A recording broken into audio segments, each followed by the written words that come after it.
वोटों की ऐसा लग रहा है कि लूट मचाने के लिए उलेमा ने जो फॉर्मूला रखा, उलेमा बोर्ड ने उस पर हामी भर दी सभी पार्टियों ने एमवीए की। क्यों हम ऐसा कह रहे हैं, पहले आपको बताते हैं कि चिट्ठी में बड़ी बातें क्या कही गई हैं। देखिए, मुस्लिम उलेमा बोर्ड की महाविकास अघाड़ी को एक चिट्ठी पहुंची। शरद पवार, उद्धव ठाकरे, नाना पटोले को लेटर लिखा गया और इस लेटर में महाराष्ट्र विधानसभा चुनावों में समर्थन देने के लिए कुछ शर्तें रख दी गई। शर्तों के साथ समर्थन की बात की गई। उलेमा बोर्ड ने महाविकास अघाड़ी के सामने 17 शर्तें रखी। 17 शर्तें जो रखी उस पर हामी भी भरी गई। लेकिन आप सोच रहे होंगे कि ऐसी क्या शर्तें हैं जो रख दी गई और जिसको लेकर बहुत आसानी से इसलिए हामी भर दी गई क्योंकि वोट तो चाहिए, चुनाव में हार का डर सता रहा है, विकास की बात कर नहीं सकते। तो ऐसे में ये नया फॉर्मूला तय किया गया। एनजीओ से कराया जा रहा था, अब उलेमा बोर्ड से कराया जा रहा है। लेकिन क्या है वो शर्तें, आप पहले वो सुनिए। चलिए, जानकारी आपके सामने जल्दी से रख रहे हैं, आपको बताते हैं। वक्फ संशोधन विधेयक का सबसे पहले विरोध किस लिए आ रहा है? पारदर्शिता के लिए आ रहा है, लोगों को अपनी सच्ची राय रखनी चाहिए। लेकिन उलेमा बोर्ड का कहना है कि सीधे सीधे विरोध करना होगा इन पार्टीज को।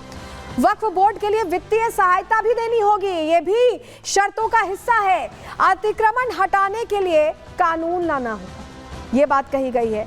मुसलमानों को सीधे सीधे 10% आरक्षण की भी मांग उन शर्तों के जरिए रखी गई है। इसके अलावा जो पुलिस भर्ती है उसमें भी मुस्लिमों को वरीयता देनी होगी। ये तमाम शर्तें आप सुनते जाइए। सरकार बनने पर आरएसएस पर प्रतिबंध लगाना होगा, यानी अगर एमवीए की सरकार अस्तित्व में आती है तो आरएसएस पर प्रतिबंध लगाना होगा। मौलाना सलमान अजहरी की रिहाई की भी मांग रखी गई है। इसके अलावा सरकार में उलेमा के लोगों को शामिल करना होगा। चुने हुए प्रतिनिधि नहीं होंगे लेकिन शामिल करना होगा, ये क्लॉज रख दिया गया। इमाम मुअज्जिन को 15,000 हर महीने देने होंगे, यानी कितना क्या मानदेय होगा ये भी तय करेंगे, उलेमा ही तय कर लेंगे। सरकार बनेगी तो लागू करना होगा। मुस्लिम लोगों पर जो केस दर्ज हुए हैं सारे केस वापस लेने होंगे, बिना ये देखे कि वो दोषी हैं या नहीं, क्योंकि उलेमाओं ने ये शर्त रख दी है उलेमा बोर्ड ने, तो ये मानना पड़ेगा। अब आप सोच रहे होंगे ऐसी मनमानी शर्तों के लिए रजामंदी क्यों दी जा रही है? रजामंदी दरअसल सिर्फ इसलिए दी जा रही है क्योंकि चुनाव है, वोट चाहिए, तो कैसे भी बस वोट मिलना चाहिए, इस पर ध्यान केंद्रित है एमवीए का। आपको विश्वास ना हो तो जरा एक बार हम सुनवा देते हैं आपको मौलवी उस्मान शेख, जो अध्यक्ष हैं ऑल इंडिया उलेमा बोर्ड महाराष्ट्र के, उनका ऑडियो सामने आया है। हमने बात की, समझने की कोशिश की, तो उन्होंने बताया बाकायदे कि एमवीए की जो तमाम पार्टियां हैं वो मान गई हैं उन शर्तों पर, जो शर्तें अभी हमने आपको दिखाई। जरा सुनिए, आपको सुनवा देते हैं। पहले बात हुई है, शरद पवार जी, नाना पटोले जी, उद्धव ठाकरे जी, इन्होंने कहा जो संविधान के दायरे में रहेगा वो आपका मंजूर करेंगे। हमारी शरद पवार जी से मुलाकात हुई, जयंत पाटिल से हुई, उद्धव ठाकरे जी से हुई, तुम्हारे नाना पटोले जी से हुई। आपको कि जब हमारी सरकार बनेगी तो आपकी जो 17 मांगे हैं उसको हम पूरा करेंगे, ऐसा संविधान के दायरे में। अच्छा, जो संविधान के दायरे में बैठती है वो मांगनी मंजूर करेंगे आपकी, ऐसा उन्होंने हमको आश्वासन दिया है ऑल इंडिया उलेमा बोर्ड महाराष्ट्र को। रिजर्वेशन की मांग की है ना, स्ट्रक्चर कमेटी की रिपोर्ट के आधार रिजर्वेशन मांगा है हमने। अब किसी गुरु के बारे में, धर्म गुरु के बारे में बोलना मुनासिब नहीं है। ये सब जब बातें होती है और जब ये बात करने वाले लोग खुद स्टेट पे नजर आते हैं, मुख्यमंत्री शिंदे साहब के, तो लोगों में और नाराजगी बढ़ती है। हाँ, संविधान के दायरे में जो भी मांगनी होंगी आपके मंजूर करेंगे जब सरकार बनेगी। ऑल इंडिया उलेमा बोर्ड ने तो महाविकास अघाड़ी का पाठिंबा दिया है, लोकसभा में भी हमने उनके लिए काम किया है। तो सुना आपने, सीधे तरीके से बताया जा रहा है कि जो मांगे रखी गई हैं उनका समर्थन होगा और ऐसे में उनके लिए प्रचार करेंगे, यानी गिव एंड टेक का मामला चल रहा है। अपनी बात रख दी और चाहे वो गैर संवैधानिक भी हो उसका समर्थन करना होगा और तभी वोट मिलेगा और उसको लेकर प्रचार प्रसार करेंगे। इस पर प्रश्न अब अमित शाह ने, गृह मंत्री ने भी खड़े किए हैं। क्या कुछ उन्होंने कहा है, पहले आपको सुनवाते हैं। आज महाराष्ट्र में उलेमाए हिंद वालों ने उनको एक ज्ञापन दिया जिसमें कहा कि इस देश के माइनॉरिटी को, मुसलमानों को 10% आरक्षण दीजिए। हमारा संविधान धर्म के आधार पर आरक्षण को परमिशन नहीं देता है, मगर ये कांग्रेस पार्टी है, जेएम वाले अपनी वोट बैंक के लिए 10% आरक्षण वो मुसलमानों को देना चाहते। दलितों का, पिछड़ों का, आदिवासियों का आरक्षण खत्म कर एक कांग्रेस पार्टी मुसलमानों को देना चाहती है। चिंता हो रही ना, हो रही ना, मगर मत करिए। मैं बताता हूं, जब तक भारतीय जनता पार्टी की सरकार है, नरेंद्र मोदी जी है, राहुल गांधी, हम पिछड़ों के आरक्षण को हाथ नहीं लगाने देंगे, नहीं लगाने देंगे।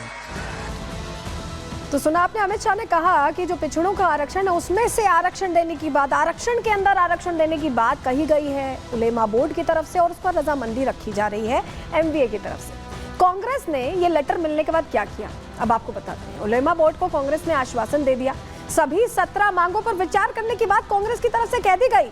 उलेमा की मांग पर जल्द विचार किया जाएगा, ये बोल दिया गया, यानी ऑफिशियली ये कह दिया गया कि आप जो कह रहे हैं हम वो मानेंगे, हम उसको लेकर सोचेंगे, उसको कैसे इंप्लीमेंट करना है इस पर बात करेंगे। एनसीपी की तरफ से भी, शरद गुट की तरफ से क्या कहा गया, एनसीपी शरद गुट ने उलेमा बोर्ड को इसके लिए पत्र भेजा, समर्थन करने के लिए पहले तो आभार जताया उलेमा बोर्ड का, और उलेमा बोर्ड से प्रत्याशियों के प्रचार करने की अपील भी कर दी गई।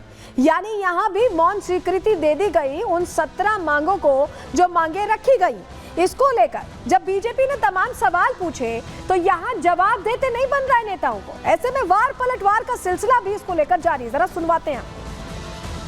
ऑल इंडिया उलेमा बोर्ड महाराष्ट्र ने जो मांग की है कि आरएसएस को बैन किया जाए, मुसलमानों को रिजर्वेशन दिया जाए, बाबा स्वामी रामगिरी को जेल में डाला जाए, नीतीश राणी जेल में डाला जाए, और जो उलेमा धर्मांधता पर भाषण करके, भड़काऊ भाषण करके जेल के अंदर बंद है उनको छोड़ा जाए, ऐसी तमाम जो मांगे महाविकास आघाड़ी से ये उलेमा बोर्ड ने किया है, मैं इसका तीव्र शब्दों में निषेध करता हूँ, विरोध। लेटर मीडिया को मिलता है, कोई भी एक फोटोग्राफ आप दिखा दीजिए जहां किसी नेता को मिलकर उन्होंने पत्र दिया होगा।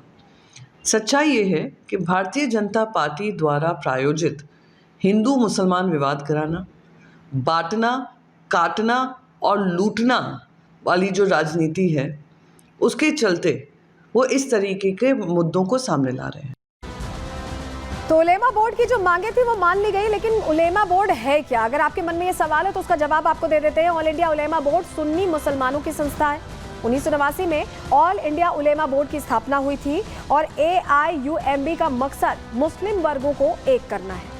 दिल्ली में ऑल इंडिया उलेमा बोर्ड का दफ्तर है और यही उलेमा बोर्ड है जिसने 17 सूत्रीय अपनी मांगे रख दी है। और इन 17 सूत्रीय मांगों में भी बड़ी बातें ये हैं कि कई ऐसी मांगे हैं जिसमें सीधे सीधे विरोध करने की बात की गई है। वक्फ बोर्ड का विरोध करें, वक्फ को लेकर कुछ मदद दें, ये तमाम चीज़ें, इस तरह की बातें कही गई हैं। ऐसा लग रहा है कि एमवीए को इतनी टेंशन है हार की इन चुनावों में, या ये कहें कि बटोगे तो कटोगे के बयान से इतना डर गई है एमवीए कि हर तरह से बस वोट जिहाद में लगे हुए लोगों का समर्थन भी कर रही है, उन्हें एक तरह से बैकिंग भी दे रही है, बस इसलिए कि चुनाव में जो चुनावी वैतरणी है वो पार हो सके। रिपोर्ट आपको दिखा रहे हैं।